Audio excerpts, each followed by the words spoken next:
आज के इस वीडियो में मैं आपको 3 स्टेप्स बताऊंगा कि जिन्हें फॉलो करके आप अंतरराष्ट्रीय योग दिवस पर स्पीच डिलीवर कर सकते हैं। इस वीडियो के अंत में मैं आपको स्पीच की नोट्स भी प्रोवाइड करूंगा। सबसे पहले तो आप अपनी स्पीच की शुरुआत लोगों को संबोधित करके कीजिएगा। ये संबोधन आप अपने हिसाब से तैयार कर सकते हैं। इसके बाद हम लोगों को बधाइयां और शुभकामनाएं देंगे।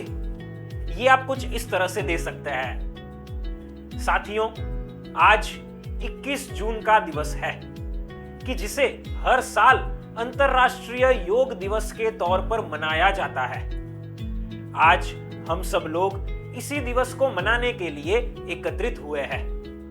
सबसे पहले तो आप सभी को आज के इस खास दिवस की हार्दिक बधाइयां और मैं आप सभी को शुभकामनाएं देता हूं कि आप सब योग को अपने जीवन का हिस्सा बनाइएगा और हमेशा फिजिकली और मेंटली हेल्दी रहिएगा।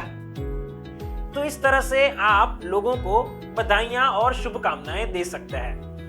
इसके बाद जो सबसे पहला स्टेप हम कवर करेंगे वह है कि हमें लोगों को योग का क्या महत्व होता है यह बताना है।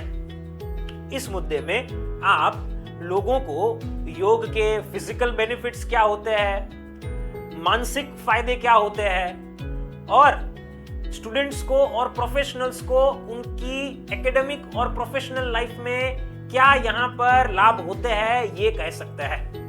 आप इसे कुछ इस तरह से बोल सकते हैं। साथियों, योग का हमारे जीवन में बहुत महत्व है। दरअसल हर रोज योग करके हम हमारी पाचन क्रिया को बेहतर बना सकते हैं और हमारा ब्लड सर्कुलेशन भी अच्छा हो सकता है। योग के द्वारा हम blood pressure, diabetes, heart disease इस प्रकार के रोगों को हमसे दूर रख पाते हैं। योग से मानसिक लाभ भी होता है। दरअसल ध्यान के द्वारा और सांसों की कुछ तकनीक के द्वारा जैसे अनुलोम विलोम और भ्रामरी के द्वारा हम हमारे मन को शांत रख पाते हैं और चिंता और डिप्रेशन के लक्षणों को कम भी कर पाते हैं। योग से हमारा ब्रेन पावरफुल होता है। जो स्टूडेंट्स होते हैं उनकी मेमोरी बेहतर हो पाती है और जो प्रोफेशनल्स होते हैं मतलब जो काम करने वाले लोग होते हैं उनकी भी योग के कारण उत्पादकता बढ़ती है, मतलब कि उनकी प्रोडक्टिविटी बढ़ती है। तो कुल मिलाकर देखने जाए तो योग से बहुत सारे लाभ होते हैं। तो इस तरह से आप सबसे पहले स्टेप को कवर कीजिए और अपनी स्पीच की स्ट्रॉन्ग शुरुआत कीजिए। इसके बाद अंतरराष्ट्रीय योग दिवस के भाषण में जो दूसरा मुद्दा हम कवर करेंगे वह है कि हम इस दिवस के पीछे का इतिहास बताएंगे। आप इस मुद्दे में लोगों को ये कह सकते हैं कि हमारे प्रधानमंत्री ने कैसे प्रस्ताव रखा हुआ था, फिर कितने देशों ने इसका स्वीकार किया, कब से ये दिवस सेलिब्रेट किया जा रहा है और इस दिवस को 21 जून को ही क्यों मनाया जा रहा है। इन सब बातों को आप कह सकते हैं। कैसे? कुछ इस तरह से। साथियों, दरअसल बात है 2014 की। 2014 में हमारे प्रधानमंत्री नरेंद्र मोदी ने संयुक्त राष्ट्र महासभा के सत्र में अपने पहले ही भाषण में अंतरराष्ट्रीय योग दिवस 21 जून को मनाने का प्रस्ताव रखा था। 177 देशों ने, हाँ जी, 177 देशों ने बिना किसी वोटिंग सर्वसम्मति से इसका स्वीकार किया हुआ था। इसके बाद यूनाइटेड नेशंस ने 21 जून को अंतरराष्ट्रीय योग दिवस मनाने का प्रस्ताव पारित किया हुआ था। साथियों, 2015 से इस दिवस को हर साल 21 जून की तारीख को मनाया जाता है। क्या आपको पता है कि इसे 21 जून को ही क्यों मनाया जाता है? दरअसल बात कुछ ऐसी है कि 21 जून उत्तरी गोलार्ध का सबसे लंबा दिवस होता है। इस दिन सूर्य देर से अस्त होता है।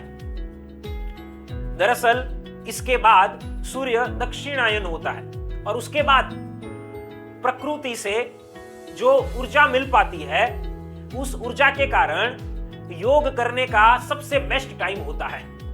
तो इसलिए 21 जून को हर साल अंतरराष्ट्रीय योग दिवस मनाया जाता है। तो साथियों, इस तरह से ये जो इतिहास है, ये इतिहास इतना शानदार है कि हमें भारतीय होने पर गर्व होना चाहिए कि हमारे प्रधानमंत्री की पहल से पूरी दुनिया अंतरराष्ट्रीय योग दिवस को हर साल मनाती है। तो साथियों, कुछ इस तरह से आप सेकेंड स्टेप को कवर कर सकते हैं। अब मैं आपको एक खास बात बताना चाहता हूं। अगर आप गवर्नमेंट एम्प्लॉई है या फिर कुछ और है, लेकिन आपको यहां पर प्रधानमंत्री के बारे में बोले या ना बोले ये डाउटफुल लग रहा है, तो मैं यहां पर कहना चाहूंगा कि आप बिना किसी चिंता बोल सकते हैं, क्योंकि आप यहां पर जो बोल रहे हैं वो अच्छा ही बोल रहे हैं।